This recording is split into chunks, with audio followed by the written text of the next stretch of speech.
Hey, welcome everybody. Welcome to the Franchise Podcast. Today, I'm here with a special guest, former Green Bay Packers punter Jake Schum. Jake, thank you again for coming on my show. Very nice to meet you. You too, man. Thanks for having me. Yep, no problem. First things first, I want to talk about real quick is your time in Green Bay. I know you've been there for a season, but a lot can happen in a year. Just share a little bit of experience of what you've been in Green Bay and how was it. Yeah, it's definitely an experience of a lifetime. It's definitely probably my best memories, especially a hell of a season we had too. So to be able to, get up to that NFC Championship game, and especially when we were counted out halfway through the season, it was just awesome. It's something that a lot of people, can't experience, and the fact that I was able to do that, is really special. So everyone was awesome when I was there. Really enjoyed my time. It was unfortunate that I got injured. I wish I could have been there that second year, and who knows if I could have still been there. But nothing but awesome things. So I was just really grateful to be able to have that opportunity. Oh yeah, and like I said, I was really kind of surprised. What was the injury again? I actually herniated a disc in my L4, L5 during team activity. How long did that take to heal then? Long time, because I decided not to take the surgery route. I wanted to do everything naturally, and even though I knew it was going to take way longer and be really tough, to be able to not go under the knife is always a good thing. So I was actually ready to go, probably late fall, right before the end of the season. But by the time the contract was up in March, I just decided that they wanted to let it expire out, and just came back to Buffalo. Nice. Back to the Green Bay 2016 season. Like you said, been a hell of a season. Going to the NFC Championship game. I want to talk about two games real quick. First off, I don't know if you remember the Colts game. Colts punter Pat McAfee. Of course. I want to know if you got a chance to talk with him before the game or maybe after, because I was thinking, did Jake have a conversation with Pat McAfee? Yeah, we've actually, I think that's either my second or third time I spoke with him, because when I was with Tampa, we actually played them, so I think it was actually my second time. So, really cool dude. I've never had a chance to really talk to him outside of football, but we had a chance to speak before and after the game, both of those games, and he's a funny guy. You could tell he's really, he's just confident in what he does. He's just having fun out there, and he's not afraid to give you some tips. So I think it was a little cooler of a game that game, if I can remember, but maybe a little breezy, and just kind of telling you what he does with or against the wind. That's helped him out, and anytime you can get advice from a longtime veteran like that, it's you just got to absorb that up. So it's pretty cool that he took the time to just kind of help me out a little, and it's always cool to be able to talk to those guys before and after games. Yeah, Pat McAfee is definitely deserves to be in the Hall of Fame. There's a second game too. I want to talk about the divisional game because not only did you punt for Green Bay, you held the ball for Mason Crosby, correct? Yeah. Yep. I want to know what's going through your mind on the last two drives where Mason Crosby nailed, I believe, a 56-yarder and a 51-yarder. Were you nervous at all, or did you come out 100% confident that you weren't gonna, pull the Tony Romo? The hardest thing to do is to just not think. You want to do anything that you can possibly do to not be okay, don't be Tony Romo. Like that classic drop the ball during the snap, or just you don't want to even think about, all right, just catch the ball, because you're thinking too hard that not catch the ball. So the best thing that worked for me was just you find your sideline routine, and you just go through those motions where I would be getting snaps from Brett, and we kind of see where we are on the field, work some snaps in, stay on the sideline on third down, and then just run out there, and you almost just kind of have to just black out, just kind of, and that's what I did with punting sometimes too, is you just have to really get locked in, did I think we'd have to hit a potential game winner 3 times? No, but we did. I mean, Mason crushed that first one. We thought that was game.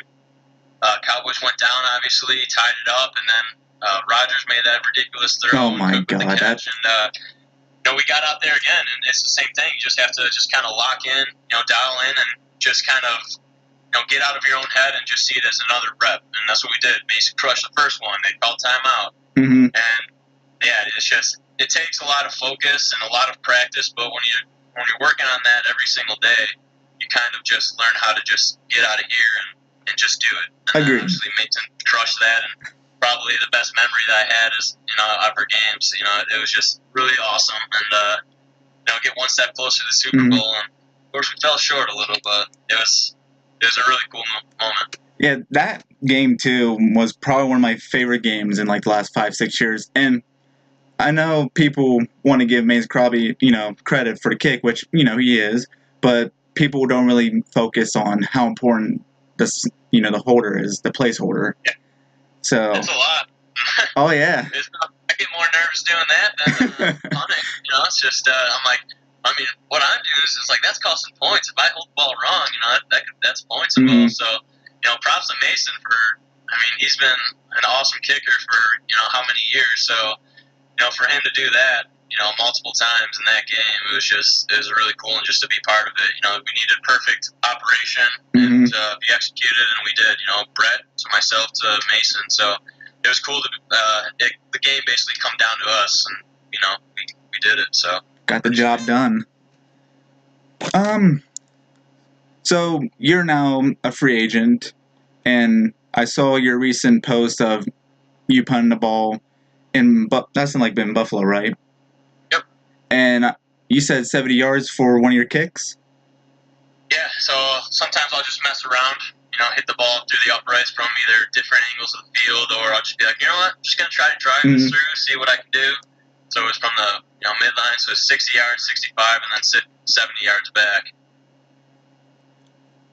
So I looked up on your 2016 stats. Your longest punt was 65, if I'm correct.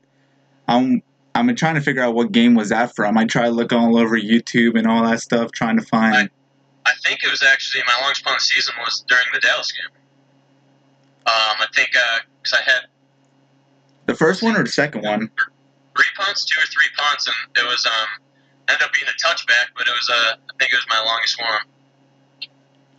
Now, that was the first one, correct, or was that the second one? It was actually, I want to say the third one, because the first one was out of the end zone. The second one was right before halftime, I believe, where my heels were at, like the goal line. Mm-hmm. And I think that was just sometime in the third quarter, I believe. And I just got a hold of it, crushed it. I was hoping it would stop a few yards short, but rolled right in. Yeah, sometimes unfortunate where the ball bounced and. Yeah. Let's see what else we got here. So, have you had any contact from whether it's the NFL teams, AAF teams, or actually this upcoming league coming in next year, the XFL teams? Because I know me and a lot of Packer fans agree, and maybe more than just Packer fans, that you deserve another shot at football. Appreciate that. Yeah, I've worked hard since my injury. I've done a lot of training, strengthen up muscles that I've probably never really used before. So I'm coming out of it stronger than before, kicking better than before. Hitting field goals now just to have in my back pocket. And unfortunately, no one's really reached out since I left Green Bay. I think I had a workout actually once with Jacksonville last year in March. Went really well. They just didn't want to make any decisions yet. And I think they ended up drafting a guy.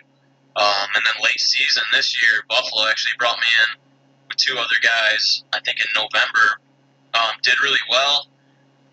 Unfortunately, I think just politics came in. They knew Matt Dara at the time, and they just went with him. And that's just the way NFL works. It's just who or making the best out of your opportunities. And I did well, so hopefully my name's stuck in their system. It's literally 10 minutes down the road, so that would be pretty sweet. But as of now, or recently, nothing's really come up. just staying ready because you never know when that call can happen any time. Oh, great. Yeah, I'm feeling great, hitting the ball better than ever, like I said, and just kind of waiting for this next opportunity, which hopefully comes soon. Yeah, man. Hopefully it does too, and that's good that you're getting better from your injury, and now you keep progressing. And like I said, hopefully you get with a team soon, and hopefully you kill out there. Yeah, sure. There's someone will bite soon. So just keep posting videos, and hopefully the right person will see it. Yes, sir. Thank God through all the major questions. I know some of my viewers are probably either around my age or maybe younger or older that probably like to punt the ball. I know when I was younger, I liked to boot the ball all the time, punting. Wasn't the best punter, but I want to ask you if you had any advice to all like the younger punters out there who wants to be the next great punter. If you have any advice for them. Probably, obviously, consistency, persistence is key. Trying to not get too hard on yourself. I've had plenty of those days where, you just want to see that spiral on that bomb every single time, and it's not going to happen. And I've had plenty of days. I'd go out with my dad, and I'd be swearing under my breath, and just be so mad, not doing well. But it's just I guess you just develop that passion for it, and just not letting a bad day, just like make you give up, but just keep at it, because as long as you're trying to get better every single day, or maybe take a step back from trying to drop bombs and just work on little things like ball drops or contact drills, because that's going to make you better, and it's going to take away the frustration. So, it's just about just sticking with it and knowing and trusting the process. Some kids will compare myself to themselves and be like, and it's like, dude, I've been punting like 15 more years longer than you. So, and you get these high school kids that, put their head down, and it's like, no, I've been in your position. I would actually have to I keep video on my phone sometimes and show some of my old punts. Be like, look at my form. It's terrible.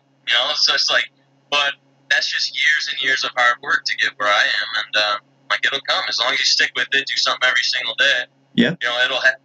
I played other positions in high school as well, and I didn't think I'd go anywhere punting, and then kind of my senior year took off, and just kind of ended up happening with that. I always dreamed I was going to be a wide receiver or something, and then all of a sudden I was just kicking the ball and had a powerful leg for playing soccer. It just took off from there. But it's just, there's so many resources now too with social media, and how much kicking and punting's blown up, and all these coaches out there. But I didn't work with a special teams coach until I graduated college, so I did it all on my own. And just utilize, as another thing, is just utilize all the resources out there. So, but just sticking with it. Consistency is gonna be a thing that does it. Yep. And you mentioned ball drop, and I remember, when I was punting, my dad would always tell me ball drop is a very important key to punting. Yep. Because whether, determines of where the ball is, it can determine a good bounce. Like, good bounces are always very important in the league, especially, football in general. But yeah, that's the main thing. And the best part about that is you can do it anywhere. I'd be doing like ball drops, like watching TV, or right before I go to bed, just anywhere. I think I posted a video when I was in Green Bay of me like kind of messing around with like the life of a punter, and I'm doing ball drops like everywhere, opening up the fridge and doing a ball drop and stuff. So it's something simple that you can do anywhere that's going to make you better. Yep. Not taking anything away from field goal kickers, because they get enough pressure and stuff, but the ball's right there. They just got to kick it. Us punters have to drop it, and so much can affect that, especially the wind. And it's tough. That's the hardest part with punting, I would say. It's all about that drop, so you should be doing that the most. Now, how about when you got the ball in your hand to punt, and you see someone, the defenders, coming straight at you? Have you ever had that problem before, where you're like, oh boy, I gotta get rid of this quickly now? I dealt with a lot of it in college. I got hit a couple times when I was in Buffalo State, which is a Division III school, before I transferred to University at Buffalo. And but not so much with the pros. By the time you get to that level, you've dealt with that so much, you kind of learn how to like just block them out and focus on what you're doing. You can still pick it up. You can sense when someone's getting close to you. Just feel that pressure, or before you punt, you can kind of see how the defense is lining up, and we obviously that's something like film review, and we have calls on, okay, they're rushing to your left, so we know to go to the right. But you just start to feel that pressure when you need to, and it's just that just comes with years of experience. But other than that, I mean, again, with the experience, you just kind of learn to, again, block them out and just focus on what you're doing. Mm-hmm. Well, I think I don't think I have any more questions. So thank you so much again for taking time out of your night to join my show. No problem. Um, oh, I'm sorry. Go ahead. I said just glad to be here. I really appreciate it. I know not a Packer anymore, but it feels it's a. Hey man, like everyone says, once a Packer, always a Packer. Appreciate that. Yep. If you don't mind, after we're done, if I can take just 1 minute more out of your night, I want to say a couple things. But yep. Thank you again, Jake Schum, for coming on my podcast. And that'll be it for tonight. All right, guys. Have a good one.